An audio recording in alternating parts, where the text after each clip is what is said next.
ಪೌರಾಣಿಕ ಕಾಲದ ಕತೆ. ತ್ರೇತಾಯುಗದ ಕಾಲದಲ್ಲಿ ಕಾರ್ತಿಕೇಯಾರ್ಜುನ ಅನ್ನೋ ಒಬ್ಬ ವೀರ ಶೂರನಾದಂಥ ಒಬ್ಬ ರಾಜನಿದ್ದ. ಅವನು ದತ್ತನ ಅತಿ ಭಕ್ತನಾಗಿದ್ದ. ಮತ್ತು ತುಂಬಾ ಒಳ್ಳೆಯ ರಾಜ, ಅಂದರೆ ಒಂದು ಪ್ರಜೆಗಳಿಗಾಗಿ ದೇಶಕ್ಕಾಗಿ ದುಡಿಯುವಂಥ ಒಬ್ಬ ರಾಜ. ಆ ದತ್ತನ ಅವನ ಮೇಲಿನ ಭಕ್ತಿ ಅಥವಾ ಅವನು ಮಾಡಿದ ಒಂದು ಆರಾಧನೆಗೆ ಮೆಚ್ಚಿ ದತ್ತ ಅವನಿಗೆ ಒಂದು ವರ ಕೊಡ್ತಾನೆ, ನಿನಗೆ ಸಹಸ್ರ ಬಾಹುಗಳ ಬಲ ಬರಲಿ ಅಂತ, ಅಥವಾ ಸಹಸ್ರ ಬಾಹುಗಳೇ ಬರಲಿ ಅಂತ. ಹಾಗಾಗಿ ಅಂದಿನಿಂದ ಅವನು ಸಹಸ್ರಾರ್ಜುನ ಅಂತ ಖ್ಯಾತಿಯಾದ. ಮುಂದೆ ಅವನ ರಾಜ್ಯದಲ್ಲಿ ನರ್ಮದೆ ನದಿಯಾಗಿ ಹರಿದು ಬರ್ತಾಳೆ. ಆಗ ಬರುವಾಗ ತುಂಬ ರಭಸದಿಂದ ಉಕ್ಕಿ ಹರಿತಾ ಇರ್ತಾಳೆ. ಆ ಕಡೆ ಈ ಕಡೆ ಜನರನ್ನು ನೋಡಲಾರ್ದೆ ಎಲ್ಲರನ್ನೂ ಎಳೆದುಕೊಂಡು ತನ್ನಲ್ಲಿ ಸೆಳೆಕೊಂಡು ಹೋಗ್ತಾ ಇರ್ತಾಳೆ. ಆವಾಗ ಸಹಸ್ರಾರ್ಜುನ ತನ್ನ ಆ ಉಕ್ಕಿನ ಶರೀರವನ್ನು ತಗೊಂಡು ಅದ್ರ ಜೊತೆಗೆ ಸಹಸ್ರ ಕೈಗಳಿಂದ ಅವಳನ್ನು ಬಂಧಿಸೋಕ್ಕೆ ಪ್ರಯತ್ನ ಮಾಡ್ತಾನೆ. ಆಗ ಆ ಬಂಧಿಸಿದಾಗ ಅದರಲ್ಲಿ ಏನು ಚಿಕ್ಕ ಚಿಕ್ಕ ಚಿಕ್ಕ ಭಾಗಗಳು, ಸ್ವಲ್ಪ ಭಾಗ ಏನು ಉಳಿಯುತ್ತೋ ಅದರಿಂದ ನರ್ಮದೆ ಕವಲುಗಳಾಗಿ ಒಡೆದು ಅದರೊಳಗಿಂದ ಹರಿದು ಬರ್ತಾಳೆ. ಆಗಿಂದ ಇದು ಸಹಸ್ರಧಾರ ಅನ್ನೋದು ಹೆಸರಾಯಿತು. ರಾವಣನನ್ನು ಸಹಿತ ಅವನು ಸೋಲಿಸಿ ತನ್ನ ಬಂಧನದಲ್ಲಿ ಇಟ್ಕೊಂಡಿರ್ತಾನಂತೆ. ಅದ್ರದ್ದು ಒಂದು ದೇವಸ್ಥಾನ ಕೂಡ ನಾನು ಲಾಸ್ಟ್ ವಿಡಿಯೋದಲ್ಲಿ ತೋರಿಸಿದೆ. ಆ ನಂತರ ಪರಶುರಾಮರು ಎಲ್ಲ ಕ್ಷತ್ರಿಯರನ್ನು ಸಂಹಾರ ಮಾಡ್ತಾ ಬರ್ತಿರ್ತಾರೆ. ಆಗ ಇವನು ಕೂಡ ಕ್ಷತ್ರಿಯನಾಗಿದ್ದರಿಂದ ಇವನ ಸಂಹಾರವನ್ನು ಮಾಡ್ತಾರೆ. ಅದು ಅವನ ಸ್ಟೋರಿ ಆಯಿತು. ಇದು ಸಹಸ್ರಧಾರೆ ಅಂತ. ನೋಡಿ ಎಷ್ಟು ಚೆನ್ನಾಗಿದೆ ನೇಚರ್ ಅನ್ನೋದು, ಎಷ್ಟು ಚೆನ್ನಾಗಿ ಸಿಂಪಲ್ಲಾಗಿ ಎಷ್ಟು ಚೆನ್ನಾಗಿ ಮಾಡಿದೆ ಅವಳನ್ನ ಕಂಟ್ರೋಲ್ ಮಾಡೋಕ್ಕೆ ಅಂತಂದರೆ. ತುಂಬ ಕಲ್ಲುಗಳು ಈ ಥರ ಫುಲ್ಲು ಎಷ್ಟೋ ಕಿಲೋಮೀಟರ್, ಅಂದರೆ ಎಷ್ಟೋ ಫುಲ್ ದೊಡ್ಡದಾಗಿರೋ ಒಂದು ಕಿಲೋಮೀಟರ್ ಗಟ್ಟಲೆ ಇದೆಲ್ಲ ಈ ಥರ ಹರಡಿದೆ. ಇಲ್ಲೆಲ್ಲ ಸ್ವಚ್ಛವಾದ ನರ್ಮದಾ ನದಿ ಈ ಥರ ಕವಲುಗಳಾಗಿ ಹರಿತಾಳೆ. ಇಲ್ಲೇನು ಹೆದರಿಕೆ ಇಲ್ಲ, ಆ ಥರ ನಾವು ನಡ್ಕೊಂಡು ಕೂಡ ಹೋಗ್ಬೋದು. ಇದರೊಳಗಿಂದ ಸ್ವಲ್ಪ ಅದೇ ಪಾಚಿ ಇದೆ ಅಷ್ಟೇ, ಆದರೆ ಇಲ್ಲಿ ಸ್ನಾನ ಮಾಡ್ಬೋದು. ಆಮೇಲೆ ಇಲ್ಲೆಲ್ಲ ಟೈಮ್ನ ಸ್ಪೆಂಡ್ ಮಾಡ್ಬೋದು. ಎಲ್ಲೆಲ್ಲಿ ಧಾರೆಗಳಿದ್ದಾವೆಲ್ಲ ಅಲ್ಲೆಲ್ಲ ಸ್ವಚ್ಛ ನೀರು ಈ ಥರ ಹಿಂಗೆ ಬರ್ತಾನೆ ಇದೆ. ಅಂದರೆ ಯಾರಾದರೂ ನಾವು ಸ್ನಾನ ಮಾಡೋಕ್ಕೆ ಬಂದರೆ ಒಬ್ಬೊಬ್ಬರು ಒಂದೊಂದು ಧಾರೆಯಲ್ಲಿ ಸ್ನಾನ ಮಾಡ್ಬೋದು, ಅಷ್ಟು ಸಹಸ್ರಗಳಿದ್ದಾವೆ. ಈಗ ಸ್ವಲ್ಪ ನೀರು ಕಡಿಮೆ ಇದೆ. ಹಿಂದೆ ಇದ್ದರೆ ಇದೆಲ್ಲ ಇಲ್ಲೇನು ಕಲ್ಲುಗೂಡ ಇದೆಲ್ಲ ಕಾಣಿಸೋದೇ ಇಲ್ಲ. ಇದ್ರ ಮೇಲೆಲ್ಲ ನೀರು ಹರಿದು ಬರ್ತಾ ಇರ್ತದೆ. ಮತ್ತು ಸೊ ಮಸ್ಟ್ ವಿಸಿಟಿಂಗ್ ಪ್ಲೇಸ್ ಇದು ಸಹಸ್ರಧಾರ ಮಾಹೇಶ್ವರ.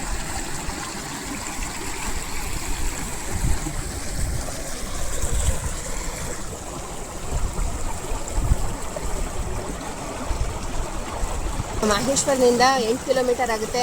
ನಾವು ಆಟೋ ರಿಕ್ಷಾದಿಂದಲೂ ಕೂಡ ಬರ್ಬೋದು, ಅಥವಾ 2 ವೀಲರ್ ಆ ಥರ ಇದ್ದರೆ ಅದರಲ್ಲೂ ಕೂಡ ಬರ್ಬೋದು.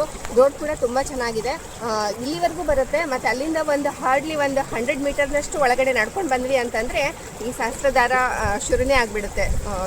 ಸೊ ತುಂಬಾ ಚೆನ್ನಾಗಿರೋ ಬ್ಯೂಟಿಫುಲ್ ಪ್ಲೇಸ್ ಈ ಸಹಸ್ರಧಾರ ಹೋಗ್ತಾ ಇದ್ದೀನಿ. ಆ ದಾರಿನಲ್ಲಿ ಒಂದು ದೊಡ್ಡದಾಗಿ ದತ್ತನ ಒಂದು ದೇವಸ್ಥಾನ ಇದೆ. ಅದನ್ನಂತ ನಾನು ತುಂಬ ದೊಡ್ಡದಾಗಿತ್ತು ಇಲ್ಲ, ಹಾಗಾಗಿ ಒಳಗಡೆ ಬಂದೆ. ತುಂಬ ಪ್ರಶಾಂತವಾಗಿರೋ ಜಾಗದಲ್ಲಿ ಅತಿ ದೊಡ್ಡದಾಗಿರೋ ಒಂದು ದೇವಸ್ಥಾನ. ಇನ್ನೂ ಇದ್ರದ್ದು ಕನ್ಸ್ಟ್ರಕ್ಷನ್ ಡೆವಲಪ್ಮೆಂಟ್ ಮಾಡ್ತಾ ಇದ್ದಾರೆ. ಇದು ಶ್ರೀ ನಾರಾಯಣ ಮಹಾರಾಜ ಶ್ರೀ ದತ್ತ ದೇವಸ್ಥಾನ ಸೇವಾಭಾವಿ ಟ್ರಸ್ಟ್ ಅನ್ನೋದು ಇದನ್ನೆಲ್ಲ ನೋಡ್ಕೊಳ್ಳುತ್ತೆ. ನಾನು ಇಳಿದಿರೋ ರೂಮು ಬಾಂಕೆ ಬಿಹಾರಿ ಪ್ಯಾಲೇಸ್ ಅಂತ. ಬಾಂಕೆ ಬಿಹಾರಿ ಅಂದರೆ ಕೃಷ್ಣನ ಹೆಸರು. ಇದು ಬಾಂಕೆ ಬಿಹಾರಿ ಪ್ಯಾಲೇಸ್ ಜೊತೆಗೆ ಮಂದಿರ ಕೂಡ ಇದೆ, ದೇವಸ್ಥಾನ. ಇದ್ರ ಪಕ್ಕದಲ್ಲೇ ಕೃಷ್ಣನ ದೇವಸ್ಥಾನ ಇದೆ. ಮತ್ತು ಇದು ತುಂಬಾ ಇದರ ಊಟಕ್ಕಾಗಿ ತುಂಬ ಫೇಮಸ್. ಅಂದರೆ ಈ ಕಡೆ ಸೈಡಲ್ಲಿ ಇರುತ್ತಲ್ಲ, ಮಧ್ಯಪ್ರದೇಶದ ಒಂದು ಅಥೆಂಟಿಕ್ ಊಟಕ್ಕಾಗಿ ತುಂಬಾ ಫೇಮಸ್ಸು. ತುಂಬ ನೀಟಾಗಿ ಕೆಳಗಡೆ ಕೂರಿಸಿ ಅದರ ಮುಂದೆ ಮಣೆ ಇಟ್ಟು ಈ ಥರದ ಟ್ರೆಡಿಷ್ನಲ್ಲೇ ಊಟ ಎಲ್ಲ ಬಡಿಸ್ತಾರೆ. ಮತ್ತು ಅದೇ ರೀತಿಯ ಊಟ. ಮತ್ತು ಅದ್ರ ಮೇಲ್ಗಡೆ ಅಲ್ಲಿ ಕಾಣಿಸ್ತಾ ಇರೋದು ನಾನು ಇಳಿದಿರೋ ರೂಮು. ಮತ್ತು ಅದ್ರ ಎದುರುಗಡೆನೇ ಇರೋದು ಇದು ಫೋರ್ಟ್, ಅಹಲ್ಯಾಬಾಯಿ ಹೋಳ್ಕರದ ಫೋರ್ಟ್. ಮತ್ತು ಇದ್ರ ಮುಂದೆನೇ ಇರೋದು ಎಲ್ಲ ಘಾಟ್. ಹಾಗಾಗಿ ತುಂಬ ಇಷ್ಟಪಟ್ಟು ನಾನು ಈ ರೂಮ್ನ ನಾವು ಲೈಕ್ ಮಾಡಿದ್ವಿ ಮತ್ತು ಬುಕ್ ಮಾಡಿದ್ವಿ. ಇದು 1000 ರುಪೀಸ್ಗೆ ರೂಮ್ ಕೊಟ್ಟಿದ್ದಾರೆ. ನಾವು ಡೈರೆಕ್ಟಾಗಿ ಬುಕ್ ಮಾಡಿದ್ವಿ. ಇಲ್ಲದೇ ಇದ್ದರೆ ನಾವು ಆನ್ಲೈನಿಂದ ಏನಾದರೂ ಬುಕ್ ಮಾಡಿದರೆ ಇದು 1500 ರುಪೀಸ್ ಅಂತ ಅವರೇ ಹೇಳಿದ್ದು. ಆದರೆ ಒಂದೇ ಪ್ರಾಬ್ಲಮ್ ಅಂದರೆ ಇಲ್ಲಿ ಇದ್ದಾಗ ವೇಕೆಂಟ್ ಇತ್ತು ಅಂದರೆ ಮಾತ್ರನೇ ನಮಗೆ ಸಿಗುತ್ತೆ. ಖಾಲಿ ಇಲ್ಲದೇ ಇದ್ದರೆ ನಾವು ಮತ್ತೆ ವೆಯ್ಟ್ ಮಾಡಬೇಕಾಗುತ್ತೆ. ಇದು ಮಾಹೇಶ್ವರದಲ್ಲಿ ನಾನು ಇಳಿದಿರೋ ರೂಮು. AC ರೂಮ್ ಇದೆ. 1000 rupees charges with attached bathroom. ಮಧ್ಯಪ್ರದೇಶದ ಅಥೆಂಟಿಕ್ ಫುಡ್ ಥಾಲಿ ದಾಲ್ ಬಾಫ್ಲಾ ಅಂತ.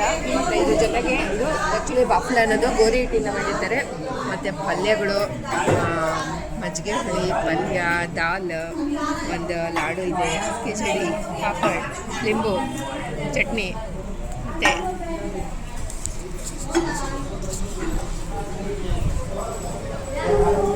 ಬಾಫ್ಲಾ.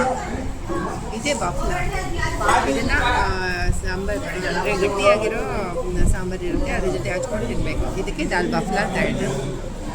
ಮಹೇಶ್ವರದಲ್ಲಿ ತುಂಬಾ ಫೇಮಸ್ ಆಗಿ ಅಂದರೆ ತುಂಬ ನರ್ಮದಾ ನದಿ, ನರ್ಮದಾ ನದಿಗೆ ಹಾಗೂ ಅಹಿಲ್ಯಾಬಾಯಿ ಹೋಳ್ಕರ್ ಅವರಿಗೆ ತುಂಬ ಗೌರವ ಕೊಡ್ತಾರೆ. ಕೊಡಬೇಕಂತದ್ದೇ ನರ್ಮದಾ ನದಿಗೆ ರೇವಾ ಅಂತ ಕೂಡ ಕರೀತಾರೆ, ಇನ್ನೊಂದು ಹೆಸರು ರೇವಾ ಅಂತ. ಮತ್ತು ಇಲ್ಲಿ ದಿನವೂ ಸಂಜೆ ಆರತಿ ಇರುತ್ತೆ ನರ್ಮದಾಗೆ, ಅದನ್ನು ಕೂಡ ಇವತ್ತು ಸಂಜೆ ನೋಡೋಣ. ಟೈಮ್ನಲ್ಲಿ ಶಾಂತವಾಗಿರೋದು, ಒಂದೊಂದು ಕಿಲೋಮೀಟರ್ವರೆಗೂ ಅಲ್ಲಿ ದೀಪ ಬಿಟ್ಟಿರ್ತಾರಲ್ಲ, ಒಂದೊಂದು ಕಿಲೋಮೀಟರ್ವರೆಗೂ ದೂರದವರೆಗೂ ದೀಪಗಳು ಆರ್ಲಾರ್ದೆ ಹಾಗೇ ಹೋಗ್ತಾ ಇರುತ್ತೆ. ಅಲ್ಲಿವರೆಗೂ ನೋಡ್ತಾ ಇದ್ದೀವಿ. ಅಲ್ಲಿ ಕಾಣಿಸ್ತಾ ಇರೋ ಆ ಟೆಂಪಲ್ವರೆಗೂ ಶಾಂತವಾಗಿ ದೀಪಗಳು ಹೋಗಿದ್ದಾವೆ ನೋಡ್ರಿ ನಿನ್ನೆ. ಇಲ್ಲಿಯ ರಾಜ ಅಂದರೆ ಈಗಿನ ರಾಜ ಏನಿದ್ದಾರೆ ಶಿವಾಜಿ ಹೋಳ್ಕರ್ ಅಂತ ಅವ್ರ ಹೆಸರು. ಅವರು ಇಲ್ಲಿ ವಸಂತ ಉತ್ಸವ ಅನ್ನೋದನ್ನು ಇಲ್ಲಿ ಆಯೋಜನೆ ಮಾಡಿದ್ದಾರೆ, ಅದಕ್ಕೆ ಬಸಂತ ಉತ್ಸವ ಅಂತ ಹೇಳ್ತಾರೆ. ಇಲ್ಲಿ ಹೊರಗಡೆ ಎಲ್ಲ ಅದರದ್ದೇ ಅಂದರೆ ರೆಡಿ ಮಾಡಿದ್ದಾರೆ, ತುಂಬ ಚೆನ್ನಾಗಿ. ಸಂಜೆ ಪ್ರೋಗ್ರಾಮ್ ಇರುತ್ತೆ, ಅದನ್ನು ಕೂಡ ಸ್ವಲ್ಪ ನೋಡೋಣ.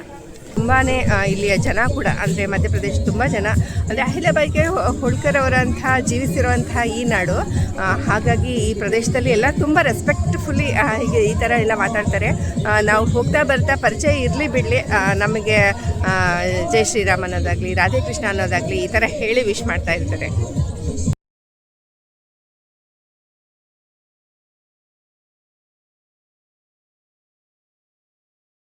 ಫ್ರೆಂಡ್ಸ್, ಈ ಮಹೇಶ್ವರ ಅನ್ನೋದು ತುಂಬ ಶಾಂತವಾಗಿರುವಂಥ ಐತಿಹಾಸಿಕ ಮತ್ತು ಆಧ್ಯಾತ್ಮಿಕ ಒಂದು ಪ್ಲೇಸ್. ಇಲ್ಲಿ ಬಂದರೆ ಇಷ್ಟು ಶಾಂತವಾಗಿರೋದು ಸಿಗ್ತಾ ಇದೆಯಲ್ಲ, ನನಗೆ ನಿಜವಾಗ್ಲೂ ಇದನ್ನು ನೋಡ್ತಾ ಏನು ಬೇಡ, ಒಂದೇ ರೀತಿಯಾಗಿ ಸುಮ್ಮನೆ ಕೂತ್ಕೊಂಡು ಈ ನದಿಯ ಹರಿವನ್ನು ನೋಡ್ತಾ ಕೂತ್ಕೋಬೇಕು ಅಂತ ಅನಿಸುತ್ತೆ. ಅಷ್ಟು ಪ್ರಶಾಂತವಾಗಿರೋ ಸ್ಥಳ. ಮತ್ತು ಇದ್ರ ಜೊತೆಗೆ ಈ ಒಂದೇ ಸ್ಥಳದಲ್ಲಿ ಇಲ್ಲೇ ನರ್ಮದಾ ನದಿ ಪಕ್ಕದಲ್ಲೇ ಘಾಟ್ ಇದೆ, ನರ್ಮದಾ ನದಿ ಹರಿತಾ ಇದ್ದಾಳೆ, ಈ ಕಡೆ ಕೋಟೆ ಇದೆ, ಮತ್ತು ದೇವಸ್ಥಾನಗಳಿದ್ದಾವೆ, ಮತ್ತು ನಮಗಿಷ್ಟವಾಗಿರುವಂಥ ಮಾಹೇಶ್ವರಿ ಸೀರೆಗಳು ಕೂಡ. ಸೊ ಇದೆಲ್ಲವನ್ನು ನೋಡ್ತಾ ಈಗಂತೂ ಸನ್ಸೆಟ್ ಕೂಡ ಆಗ್ತಾ ಇದೆ. ಸೊ ಅದನ್ನೆಲ್ಲ ನೀವು ಎಂಜಾಯ್ ಮಾಡಿ. ಮತ್ತೆ ಇನ್ನೊಂದು ವಿಡಿಯೋದಲ್ಲಿ ಭೇಟಿ ಆಗೋಣ. ನಮಸ್ಕಾರ.